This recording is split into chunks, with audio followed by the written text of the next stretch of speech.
മഹാരാഷ്ട്രയിലേക്ക് പോയി കഴിഞ്ഞാൽ മഹാരാഷ്ട്രയിലാണ് ഉത്തർപ്രദേശ് കഴിഞ്ഞാൽ ഏറ്റവും അധികം മണ്ഡലങ്ങൾ ഉള്ള സംസ്ഥാനം മഹാരാഷ്ട്രയാണ്. അവിടെ 48 മണ്ഡലങ്ങളുണ്ട്. 48 മണ്ഡലങ്ങളിൽ കഴിഞ്ഞ തവണ കുറച്ച് മണ്ഡലങ്ങളിൽ തെരഞ്ഞെടുപ്പ് നടന്നിരുന്നു, പോളിംഗ് നടന്നിരുന്നു. ഇത്തവണ രണ്ടാം ഘട്ടത്തിൽ തെരഞ്ഞെടുപ്പ് നടക്കുന്ന 10 മണ്ഡലങ്ങൾ ആണുള്ളത്. അതായത് മഹാരാഷ്ട്രയുടെ മധ്യഭാഗത്ത് വരുന്ന 10 മണ്ഡലങ്ങൾ. ഇതിൽ കഴിഞ്ഞ തവണ BJP 8 സീറ്റുകൾ വിജയിച്ചു, കോൺഗ്രസ് 2 സീറ്റുകൾ മാത്രമാണ് വിജയിച്ചത്. അതിൽ അവിടെ മുഖ്യമന്ത്രിയായിരുന്ന അശോക് ചവാൻ മത്സരിച്ച് വിജയിച്ച നന്ദേഡാണ് ഒരു സീറ്റ്. അവിടെ നന്ദേഡിൽ അദ്ദേഹം 81,455 വോട്ടുകൾക്കാണ് വിജയിച്ചത്. അതുപോലെ തന്നെ മറ്റൊരു മണ്ഡലമാണ് ഹിങ്കോയിൽ. അവിടെ ഹിങ്കോളിയിൽ കോൺഗ്രസ് വിജയിച്ചിരുന്നു. അവിടെ വെറും 1,632 വോട്ടുകൾക്ക് മാത്രമാണ്. ഇത് രണ്ടുമാണ് കോൺഗ്രസ് വിജയിച്ച മണ്ഡലങ്ങൾ. ഇനി ബാക്കിയുള്ള മണ്ഡലങ്ങൾ BJP വിജയിച്ച, ഇവിടെ ഇതൊരു മണ്ഡലം അഗോള. അതുപോലെ തന്നെ മറ്റൊരു മണ്ഡലം ബീഡാണ്. ബീഡിൽ ഗോപിനാഥ് മുണ്ടെ മത്സരിച്ച് വിജയിച്ച മണ്ഡലമായിരുന്നു ബീഡ്. ഇവിടെ ഇപ്പോൾ അദ്ദേഹത്തിന്റെ മകൾ പ്രീതം ഗോപിനാഥ് മുണ്ടെയാണ് ഇത്തവണ മത്സരിക്കുന്നത്. ഇങ്ങനെ 4 മണ്ഡലങ്ങളാണ്. BJP 8 മണ്ഡലങ്ങൾ വിജയിച്ചിരുന്നു, കോൺഗ്രസ് 2 മണ്ഡലങ്ങൾ വിജയിച്ചിരുന്നു. ഈ 10 മണ്ഡലങ്ങളിലാണ് ഇത്തവണ രണ്ടാം ഘട്ടത്തിൽ മഹാരാഷ്ട്രയിൽ തെരഞ്ഞെടുപ്പ് നടക്കുന്നത്. 48 ഇപ്പോൾ രാജു സൂചിപ്പിച്ചാൽ ആകെയുള്ള 48-ൽ നോക്കൂ 10 മണ്ഡലങ്ങളിലാണ്. നേരത്തെ പറഞ്ഞ വിദർഭയുടെ മേഖലയുണ്ട്, അതുപോലെ തന്നെ മറാത്വാദ മേഖലയുണ്ട്. ഈ 2 മേഖലകൾ BJPയുടെ ഉറക്കം കെടുത്തുന്ന മേഖലകളാണ്. ഈ നിലവിൽ BJP സേനാ സഖ്യത്തിൻ്റെ കയ്യിലാണ് ഈ സീറ്റും. ഈ BJP സേനാ സഖ്യത്തെക്കുറിച്ച് പറയുമ്പോൾ ഇപ്പോൾ രാജു സൂചിപ്പിച്ചതുപോലെ 48-ൽ 42 സീറ്റുകളായിരുന്നു കഴിഞ്ഞ തവണ 2014 ഇവിടെ നിന്ന് ഈ സഖ്യത്തിന് കിട്ടിയത്. അന്നാകെ 6 സീറ്റ് മാത്രമാണ് കോൺഗ്രസ് NCP സഖ്യത്തിനുള്ളത്. ഇപ്പോൾ സഖ്യമായിട്ട് മത്സരിക്കുന്നു ശിവസേനയും അല്ലെങ്കിൽ BJPയും തമ്മിൽ എന്ന് പറയുമ്പോഴും ലോക്സഭാ തെരഞ്ഞെടുപ്പിന് തൊട്ട് പിന്നാലെ നിയമസഭാ തെരഞ്ഞെടുപ്പ് കൂടി നടക്കുന്ന ഒരു സംസ്ഥാനമാണ് മഹാരാഷ്ട്ര. അതുകൊണ്ട് ഇവർക്ക് 2 പാർട്ടികൾക്കും അടുത്ത സംസ്ഥാന നിയമസഭാ ഭരണം തന്നെയാണ് അവരുടെ ലക്ഷ്യം. അതുകൊണ്ട് ഒന്നിച്ചു നിൽക്കും. പക്ഷേ അതിലൊരു പ്രശ്നം, ഈ പറഞ്ഞ 48-ലെ 10 ലോക്സഭാ മണ്ഡലങ്ങൾ ഒരു രാഷ്ട്രീയമായ അഭിമാന പോരാട്ടം കൂടിയല്ലേ തിരിച്ചു പിടിക്കുക എന്ന നിലയിൽ കോൺഗ്രസിന്?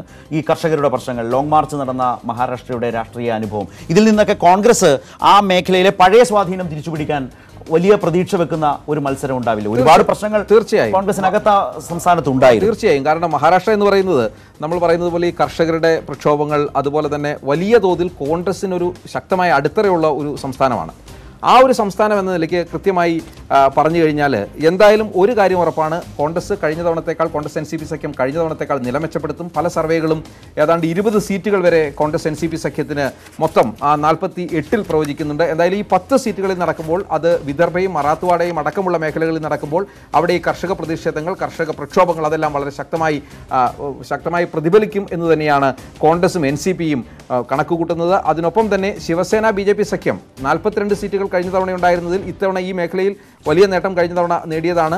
അത് തിരിച്ച് നിലനിർത്തുക എന്നുള്ള ഒരു പ്രതീക്ഷ, ആ രീതിയിലുള്ള കാര്യങ്ങളെല്ലാം പോകുന്നുണ്ട്. എങ്കിൽ പോലും ശക്തമായ ഒരു മത്സരം മഹാരാഷ്ട്രയിലെ ഈ 10 മണ്ഡലങ്ങളിൽ നടക്കുന്നു തന്നെയാണ് നമുക്ക്. സതീഷ്, അതിലെ ചില മണ്ഡലങ്ങൾ സ്ഥാനാർത്ഥികൾ അംബേദ്കറുടെ ചെറുമകൻ മത്സരിക്കുന്ന സോളാപൂർ ഒരു പ്രധാനപ്പെട്ട ശ്രദ്ധാകേന്ദ്രമാണ്. നാളത്തെ വോട്ടെടുപ്പിലെ ഒരു പ്രധാനപ്പെട്ട മണ്ഡലമാണ്. തീർച്ചയായും ഈ പ്രകാശ് അംബേദ്കറുടെ ചെറുമകൻ എന്നതിലുപരി അദ്ദേഹം ഒരു വലിയ ദളിത് അല്ലെങ്കിൽ ആ രീതിയിലുള്ള ഒരു മുന്നേറ്റം, ആ രീതിയിലുള്ള ഒരു രാഷ്ട്രീയം കൂടി പറഞ്ഞു വെക്കുന്നുണ്ട്.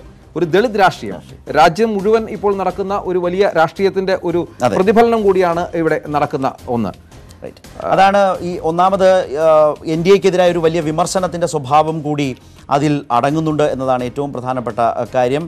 ഇപ്പോൾ പറഞ്ഞ പ്രകാശ് അംബേദ്കറിനെ പോലെ തന്നെ മറ്റൊരു പ്രധാനപ്പെട്ട മണ്ഡലമാണ് നന്ദേഡ് കൂടി വരുന്നുണ്ട് അവരെ സംബന്ധിച്ച്, മഹാരാഷ്ട്രയെ സംബന്ധിച്ച്.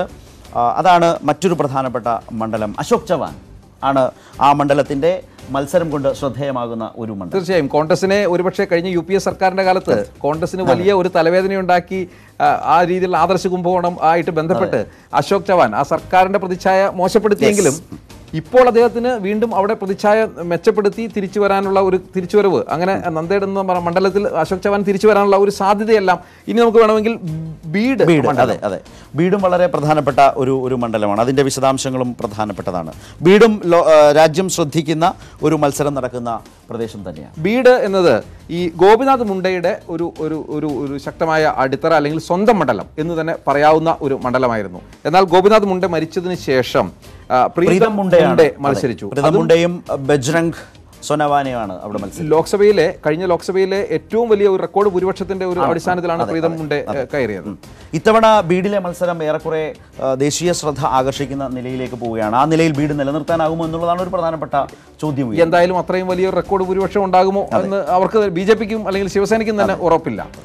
അതാണ് മഹാരാഷ്ട്രയെ സംബന്ധിച്ച ശ്രദ്ധേയമായ മണ്ഡലങ്ങൾ. അതുപോലെ തന്നെ സ്ഥാനാർത്ഥികൾ എന്ന് നോക്കിയാൽ അശോക് ചവാൻ അടക്കം ഈ പറഞ്ഞതുപോലെയുള്ള ഒരുപാട് മേഖലകൾ. കോൺഗ്രസ് അധികാരത്തിലേക്ക് അല്ലെങ്കിൽ ആധിപത്യത്തിലേക്ക് മടങ്ങി വരുമോ? നിലവിൽ BJP സേന സഖ്യത്തിൻ്റെ ആ ആധിപത്യം തുടരുമോ എന്നതാണ് ഏറ്റവും പ്രധാനപ്പെട്ട നിലയിൽ ഈ ലോക്സഭാ തെരഞ്ഞെടുപ്പിൽ നോക്കുന്നത്. ശ്രദ്ധേയമായ മണ്ഡലം മഹാരാഷ്ട്രയെ സംബന്ധിച്ച് 48-ൽ 10 നിർണായകമായ മണ്ഡലങ്ങളിലാണ് നാളെ വോട്ടെടുപ്പ് നടക്കുക.